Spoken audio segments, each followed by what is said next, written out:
The bite that changed everything. Heat rippled through the air like ghosts of a dying sun as Hank Brelin squinted at the display pad, sweat beading under the worn scarf wrapped around his throat. Frippo Station's satellite bazaar was half burning alive and half ready to collapse into the dust. His skimmer was dead, and the only guy selling fusion dampeners was Merrick, a scumbag with a voice like scraped metal and a reputation even worse. "This thing's gonna fry out in 3 hours," Hank muttered, turning the part over. "If it does, do I get my credits back, or just a bad story to tell before I die of thirst in the dunes?" Merrick shrugged. "You get a story, and a tan. Maybe some extra freckles. This is clean gear, pulled it off a coalition wreck. Real grade." Hank didn't believe a word. But choices were thin, and he hated walking. He was about to haggle harder when the hairs on the back of his neck bristled. A presence. Sharp. Watching. Something primal inside him tightened. He turned slowly. She stood like a shadow torn from midnight. Harriet. Huge, furred, hooded, and utterly still, except for her red eyes, glowing beneath the shade. Her stare wasn't passive. It was a decision waiting to be made. "I said 350. Merrick blinked. "Sorry. For the part." "350, take it or leave it." Then Harriet moved. She didn't leap. She arrived. Suddenly, violently. Crates exploded outward as she barreled through the space between them. Hank had a knife halfway to his hand before her claws closed around his vest and yanked him forward with bone-jarring force. He opened his mouth to shout. She bit him. Right at the collarbone, through the leather, into the flesh. It wasn't rage. It wasn't attack. It was something more chilling, ceremony. Something ancient and unbreakable. Pain bloomed. Crowd silence followed. Harriet pulled back, blood smeared on her chin. She smiled. Low and guttural, she spoke in a language Hank didn't know, then in common, mine. Markets that had bustled seconds before now emptied like someone pulled the plug. Traders packed without a word. Merrick ducked. Someone dropped a crate. No one touched Hank. He staggered backward. "What the hell is wrong with you?" Harriet was already gone, vanishing between tents like smoke and wind. Hank stumbled into the shade of Dr. Jurel's tent, scarf soaked red. "You look like someone lost a bar fight with a tiger," the old medic muttered, prepping bandages. "Beast woman bit me. In public. Said I was hers." Jurel paused, then stepped back. "You're claimed. Gods help you." Haldo barely raised an eyebrow. "She bit you. Public. Yeah, that's a problem. It's not just dominance, it's contract. You're bonded. A mate. She marked you." "Why?" Hank demanded. "We barely spoke." Haldo sipped something that smelled like rot. "They don't bite on a whim. She chose you. Maybe for protection. Maybe for war. Either way, it's permanent." Hank stood. Well, she picked the wrong guy. He barely made it out of Haldo's tent before 3 figures in dusk cloaks blocked his path. "You're hers," said the lead man. "She took something that doesn't belong to her. You're going to help us find her." Hank ran. Chased. Ducked and weaved. Stun bolts cracked the air around him. He reached the abandoned depot at the market's edge, bleeding, gasping, hiding. All because of one bite. And somewhere beneath the panic, a tiny part of him whispered, "This isn't the end. This is just the beginning." Hunted and haunted. Hank didn't sleep that night. He sat on the cold floor of the depot, back pressed to a storage crate, every muscle locked and twitching. Dust shifted in the moonlight slicing through the broken ceiling, and each time it moved, he reached for the knife on his belt. The wound Harriet left pulsed beneath the bandages, a steady, dull ache that reminded him, "You are claimed." He hated that word. Hated what it meant. Hated that it came with consequences he never agreed to. But hate didn't change the fact that someone wanted Harriet. And now they wanted him too. By morning, his legs were stiff, and his head throbbed from lack of sleep. He slipped out through the depot's rear fence and moved low across the outskirts of Frippo, wrapping his scarf tighter to avoid recognition. The alleyways reeked of sun-scorched trash and fried protein paste, but it was safer than open streets. He knew only one place where he might get help. "You look worse than usual," said Dr. Jurel, not looking up from the datapad as Hank slumped into the tent. "That's impressive." "Thanks," Hank muttered, voice hoarse. "You still owe me from that time on Terra 9. I saved your leg." "That debt's cleared." "Not the leg. The reactor core. You'd be space debris without me." That earned him a grunt. Jurel finally looked up. "You're bleeding through those bandages. Sit. And talk." As Jurel redressed the wound, Hank explained what happened: the bite, the bounty hunters, the chase. Jurel's expression grew darker with each word. "The bite, it's not just symbolic. Beastwoman saliva triggers a reaction, your biosignature's been altered. Like a beacon." "A what?" "Anyone with the right tech can trace you now. And they will." Hank swore under his breath. Holdo didn't act surprised. "Biological resonance," he muttered, grinding dried roots into powder. "Their bites form a neural bond. Subtle, but powerful. Some clans use it to sync hunting pairs. Others, to track traders. So I'm a walking homing signal. Essentially. Can we break it?" Holdo shook his head. "Not without her. And even then, it's complicated." Before Hank could argue, a scream cut through the market. He froze. Instincts shouted at him to run. But it wasn't his scream. He moved toward it. A group of traders scattered from an alley as energy bolts tore through stalls. Bounty hunters, 3 of them, wearing black and red armor, the same ones from before. They were closing in on a young vendor. Cornering her. Hank didn't think. He grabbed a broken metal rod and hurled it. It clanged against one of their helmets, drawing attention. "You," the leader snarled. Again. Hank turned to run, then she was there. Harriet dropped from above like a thunderclap. 2 of the bounty hunters were down before they could aim. The third fired a bolt into her side, but she didn't flinch. She grabbed him by the throat, slammed him against the wall, and snarled something in her language. He whimpered. Then passed out. Harriet turned to Hank, her red eyes sharp, her fur darkened by soot and blood. She reached for him. "You need to stop saving me," Hank growled, stepping back. "You are mine," she said simply. "I'm not a thing. I didn't ask for this." Harriet's expression softened. For the first time, she looked tired. "Neither did I, but now, we both are." She vanished into the smoke before he could reply. Back in Jurel's tent, Hank sat in silence. "She saved you again," Jurel said. "I didn't ask her to. And yet, she keeps doing it. Maybe it's time to stop pretending she's your enemy." Hank didn't answer. His shoulder throbbed. His thoughts burned. Outside, night fell over Frippo. And somewhere out there, Harriet was waiting. Not to claim him, but to fight beside him. Alliance of misfits. Frippo was no longer safe. Not for Hank. Not for anyone connected to Harriet. So he left. Not out of bravery.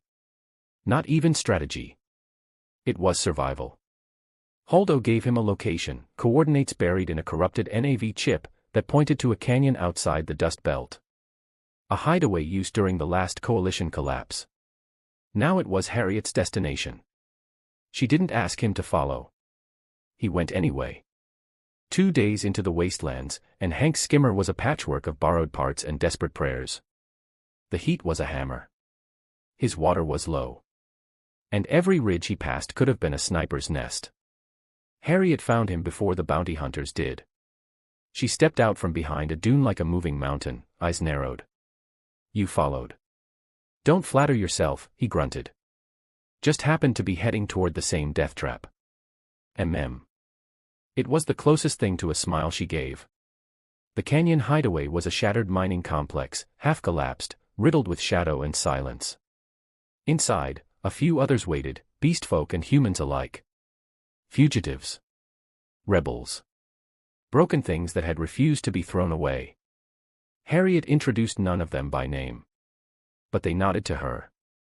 They trusted her. Hank? They just watched. You're part of this now, Harriet said one night, crouched by the fire, sharpening a curved blade with something that might once have been bone. I'm not a rebel. Or a hero. I'm not part of anything. You are marked. They will keep coming. We survive together. Or die alone. Hank couldn't argue with that. Bounty hunters struck 3 nights later. Not scouts, commandos. Hank barely had time to shout before energy blasts tore through the outer ridge. He ducked behind a crate and fired a makeshift pulse round that knocked one soldier flat. Harriet was already in motion. A blur of claws and fury. The others fought too, quiet, coordinated. Survivors of too many wars. Hank used tech. Scrap. Distraction. He lobbed an old EMP grenade into the middle of the attackers, frying their comms and blinding 2 suits. It wasn't enough. Harriet was bleeding. Shoulder torn. But she didn't stop. Didn't slow. She reached him in the chaos, shoved him behind cover, and hissed through gritted teeth. Run. They want me. Not you. Too bad. We're a package now. Remember. And he fired again. When the dust cleared, the canyon was littered with bodies, some breathing, some not. Harriet slumped beside a broken support beam, blood streaking her fur. Hank knelt beside her, breath ragged. You're not dying on me now. Not after dragging me into this mess. She gave a pained chuckle. Then help me stand, mate. It was the first time she used that word. Hank didn't flinch. He took her hand. And pulled. Sanctuary stormed. Hank spent the next 2 days helping rebuild defenses, even as his hands shook from adrenaline and exhaustion. The canyon was a scar, broken walls, singed earth, and shadows that seemed to breathe. But it held. For now. Harriet refused bed rest. Even injured, she stood at the perimeter by dawn, watching the ridgeline like a statue carved from obsidian. She didn't speak much, but when she did, it landed heavy. They will come again. With more. Hank nodded. Then we hit first. Recon drones buzzed over the ridge by midday. Hank used a jury-rigged disruptor pulse to fry their sensors, and Harriet led a small team to disable the relay that sent their position. They didn't return unscathed. Milo, a wiry ex-Marine who rarely talked and never missed a shot, didn't come back at all. Hank found Harriet crouched beside the canyon wall that night, cleaning her blade, silent. When he sat beside her, she didn't look up. We lost him. I know. You gonna blame yourself again? Harriet's jaw twitched. No, I'm going to make them pay. They came at dusk. The enemy. Not just bounty hunters this time. Mercs. Armored units. Drones. A full-scale sweep team, sanctioned by some off-world authority Hank had never heard of, but backed by enough credits to make Harriet's capture a priority. They didn't want her alive. They wanted a message. Incoming. West slope, came the shout. Blaster fire lit the evening like stars crashing down. The outer ridge blew open. Hunkering behind crates and boulders, the defenders fought back with everything, pulse rifles, sonic mines, even sharpened scrap. Hank stayed near Harriet. Not because he had to. Because he chose to. What the hell did you do? He shouted between cover blasts. I escaped, she said grimly. From who? A lab. Military. Off-grid. They wanted me compliant. I wasn't. Hank cursed under his breath. He understood now. The bite wasn't just a bond. It was a shield. By claiming him, she'd pulled him into her war. And he couldn't walk away anymore. The final wave broke past the eastern barricade. 2 mercs crashed into the inner compound. One of them fired a concussive grenade that tore the storage bay apart. Harriet was there. Hank heard the explosion. He ran through smoke and fire, heart hammering. She was buried under debris. Harriet. No answer. He tore through metal and dirt, hands bleeding, until he saw her eyes, barely open, glowing faint. Stay with me. Come on. Don't you dare. She grabbed his wrist, grip weak but steady. They won't stop. Not unless you end it. Then tell me how. You fight, like one of us. No more running. No more denial. Hank nodded. Deal. By morning, the invaders were gone, scattered or dead. The price was high. Half the canyon burned. But Harriet lived. And so did Hank. Something had changed in him. Not because he'd been marked. But because he'd chosen to wear that mark as armor. And the war wasn't over yet. The vow beneath twin suns. Sunlight poured into the canyon like forgiveness. 3 days had passed since the assault. The dead had been buried, the wounded stabilized, and the fires long extinguished. But the scars remained, on the walls, on the land, and within those who had stayed. Hank stood atop the eastern ridge, gaze sweeping across the rebuilt barricades. He didn't feel like the men who had stumbled into this place weeks ago, bleeding and confused. That man was gone. He was something else now. They won't stop, Harriet said from behind him. Her voice was low, quiet, but unflinching. Then we don't either, Hank replied, turning to face her. She looked stronger. Not healed, but whole. Her bandaged shoulder peeked from beneath fresh armor, and her claws were wrapped, but still sharp. Her red eyes held his. They'll come in greater numbers. More tech. More power. They want what I carry. What is it? What's so important they'd burn a planet to get it? Harriet hesitated, then reached into her satchel. She pulled out a small crystal, humming with faint energy. This, she said, is called the Spire Heart. One of the old tech cores left behind by the architect race. It stabilizes neural fields. It also enhances bonds. Hank blinked. Like the one between us. Yes. It's not just tradition. Our culture uses these to empower mates, to strengthen the link. To make two minds one. Hank stared at the crystal. Something inside it pulsed when he looked at her. You think we should use it? I think we already have. It just hasn't been awakened yet. That night, under the twin suns setting behind the canyon, the survivors gathered. Harriet stood beside Hank, her hand resting lightly on his. We're not just survivors, she told them. We're a resistance. This is the last time we wait for death to find us. From now on, we fight. We protect. And we endure. Cheers rang out. Fists raised. Beast folk and humans side by side. And then, silence. As Harriet turned to Hank, the Spire Heart held between them. You don't have to do this, she said. You can walk away. Be free. No one would blame you. Hank stepped forward. Freedom's not about running. It's about choosing. And I choose you. She pressed the crystal to his chest. It flared. Energy surged, bright, golden, warm. Hank gasped as his thoughts opened, like doors he'd never known were closed. He felt her. Not just her voice or memories. Her spirit. Her strength. Her sorrow. And she felt him. Two minds, one bond. One vow. In the weeks that followed, word spread of a sanctuary that defied the syndicates. Of a beast woman and her human mate leading raids against slavers and black site labs. Of a resistance growing beneath the desert moons. And at its heart, Hank and Harriet. Warriors. Bonded. No longer hunted. But chosen. And together, unbroken. Echoes across the stars.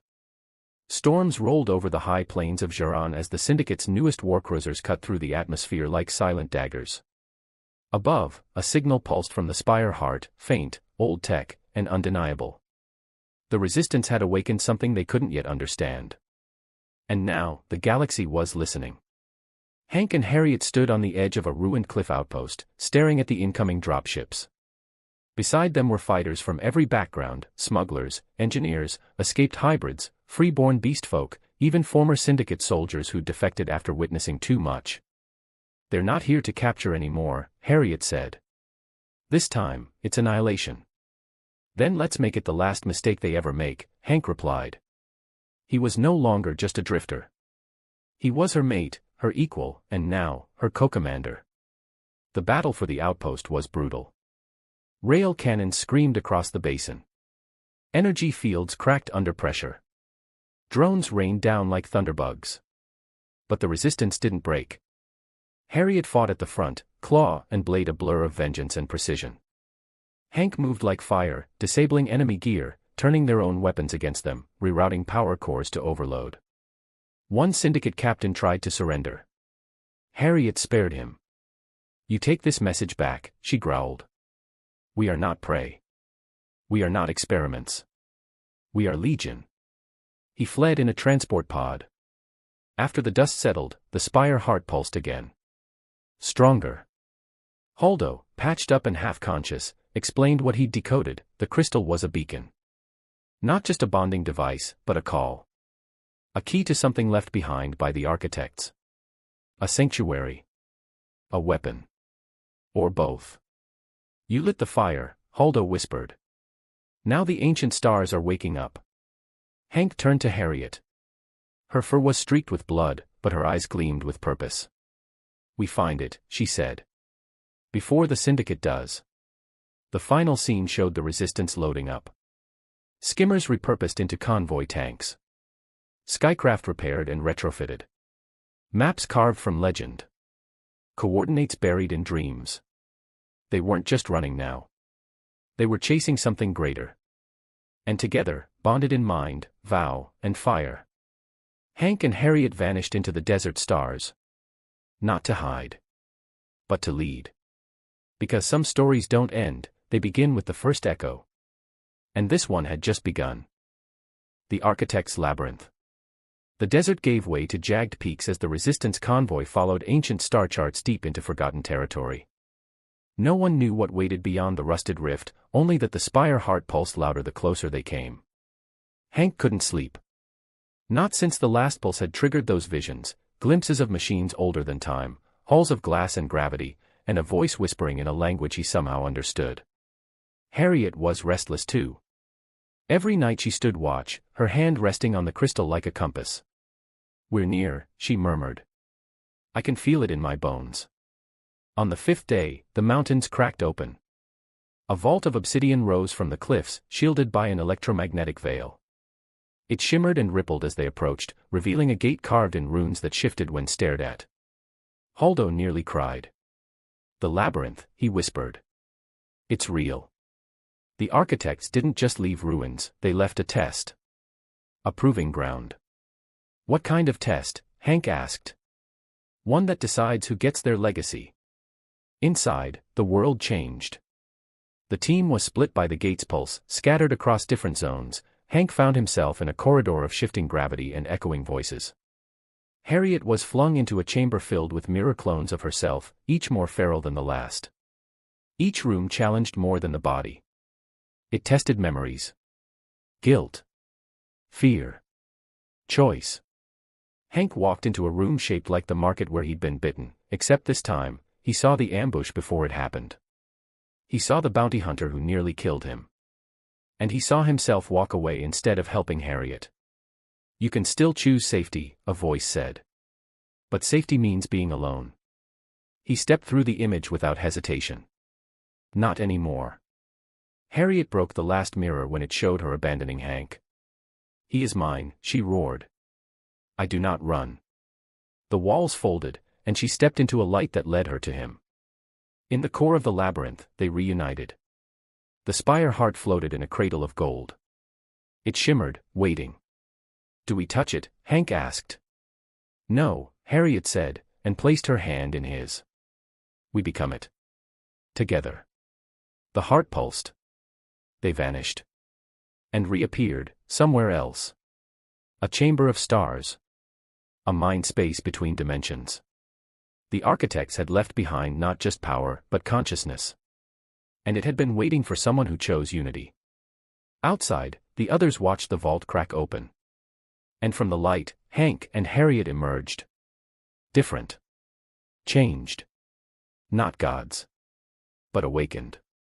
And the war was about to shift forever. Bonfire rising. It started with a pulse.